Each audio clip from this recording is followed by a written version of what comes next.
개헌 문제 아까 좀 여쭤봤던데요.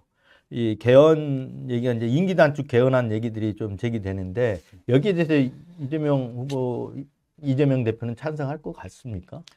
저는 개인적으로 이재명 대표가 공식적인 자기 입장을 발표를 하지는 않았지만은 네네.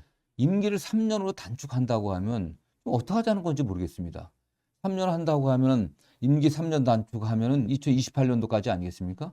그러면은 그 개헌의 시기는 올해 지금 이 대선 과정에서 개헌은 물리적으로 아예 불가능합니다. 그건 네. 1%의 가능성도 없어요. 네네, 여야가 맞습니다. 합의한다고 네. 하더라도 네. 시간이 안 그럼 되죠. 그렇죠. 비용이 많이 드니까 내년 지방선거 때 한다고 하면 지방선거 때까지 1년을 갖다가 원래 집권 1년은 업무 파악하고 준비하는 시간입니다. 네. 그 개헌까지 개헌 문제까지 처리하려고 하면 거의 일을 할 시간이 없을 거예요. 지방선거 끝나고 나면 2년에 국회의원 선거 있습니다. 네. 그렇게 되면 어떻게 되겠습니까? 그다음에 3년짜리면 1년은 준비하고 개헌하고 그다음에 나머지 마지막 1년은 레임덕입니다. 다시는요. 네. 아무 일을 할 수가 없어요. 근데 국가적으로 굉장히 위기 상황인데 경제적으로 너무나나 심각한 위기 상황인데 대통령 권력 없는 3년짜리 대통령이 무슨 일을 하겠습니까? 그냥 개헌 하나로 3년 그냥 보내는 겁니다. 네. 저는 그건 말이 안 된다고 생각하고요. 그렇기 때문에 이게 개헌의 시기를 지방선거와 맞출 거냐 국회의원 선거와 맞출 네. 거냐 했는데 지금 개헌하자고 하는 분들의 목소리의 핵심적인 요소는 뭐냐?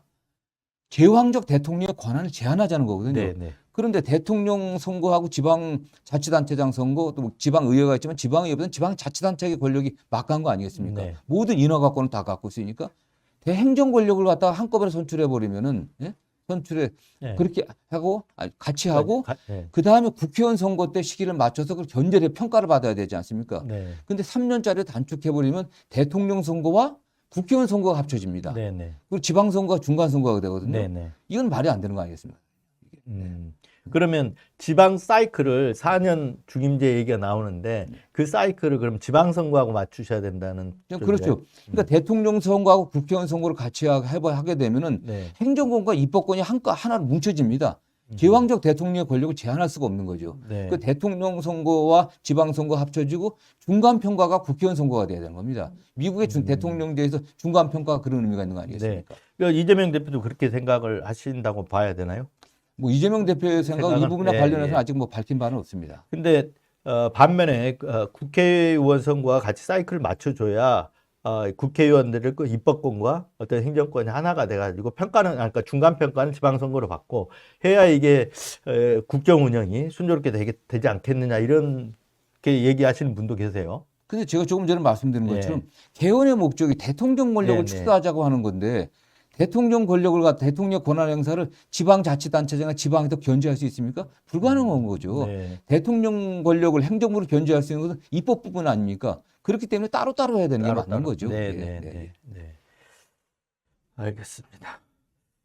그러면 사이클 문제는 아까 이제 어느 정도 민주당의 개헌의 어떤 민주당의 입장 내지는 어떤 나중에 공약의 그런 사항들이 반영되면 어떤 지방선거하고 사이클 맞추는 쪽으로 나올 가능성이 있겠네요. 네. 우리 그렇죠. 의원님이 속내를 읽는다고 하니까 아니 저는 이번에 대통령 5년 임기 맞추고 그 내년에 지방선거 때 개헌하고 4년 중임제를 개헌하면은 2030년 지방선거 때 맞춰지는 거거든요. 그리고 그 중간에 28년도에 국회의원 선거가 있고 또 32년도에 국회의원 선거가 있고 그래야 그게 맞는 거라고 좀 봅니다. 이재명 대표는 개헌의 의지는 확실합니까? 전 뭐 분명하다 생각하고 있습니다. 왜냐하면 보통 개헌이라고 하면 보통 정권 초기에 이렇게 뭔가 해야 추동력을 받는데 후반부로 하면 레임덕 상황이 오기도 하고 그래서 추동력을 못 받잖아요. 그렇죠. 근데 말씀하시기로는 아까 이제 초기에는 지금 어떤 내란 종식도 해야 되고 기틀도 만들어야 되고 이게 해야 될 일이 무척 많지 않습니까? 그러다 보면 또 후순위로 밀려가지고 이게 뒷전으로 또 밀려나는 거 아닌가 하는 우려를 하는 분들도 있거든요. 그래서 이번 그 대통령 선거 과정에서 저는 각 당의 후보들이 개헌의 일정, 그 로드맵을 제시할 것으로 보고 있습니다. 그리고 일반적으로 뭐 내년 지방선거 때 1년 정도 준비해갖고 처리될 것으로 좀 보고 있고요. 또 다만 그 개헌의 주체가 국회만이 돼서는 안 된다고 생각합니다. 국민들이 참여해갖고서 의견을 모아야 되지 않겠습니까? 근데 지금은 그들만의 지금 리그거든요. 이래서는 안 된다고 봅니다. 그래서 일정을 제시하고 어느 정도 합의된 내용 같은 경우는 국회에서 국민들에게 제시하고 국민들의 의견도 들어갔고 그래서 안을 뭐 금방 만들 수 있다고 생각합니다. 네네. 예, 예. 자, 딱 당선이 되면 바로 그 취임이잖아요. 네네. 취임인데 그러면 그 내각 같은 거를 미리 만들어 놔야 될 텐데 이런 네. 작업들도 지금 진행이 되고 있습니까? 아직 뭐 구체적인 뭐 네. 작업은 진행되는 바는 없고요. 다만 저는 당의 이제 인재위원장인데 이번 대선 과정에서 민주당의 후보, 민주당의 노선, 민주당의 정책을 지지하는 좀 유능한 분들을 많이 모시려고 다각도로 노력을 하고 있습니다. 네. 아주 막중한 임무를 맡으셨네요. 아니 사실 인사가 만사라고 하지 네. 않습니까? 네, 막중한 임무죠. 네.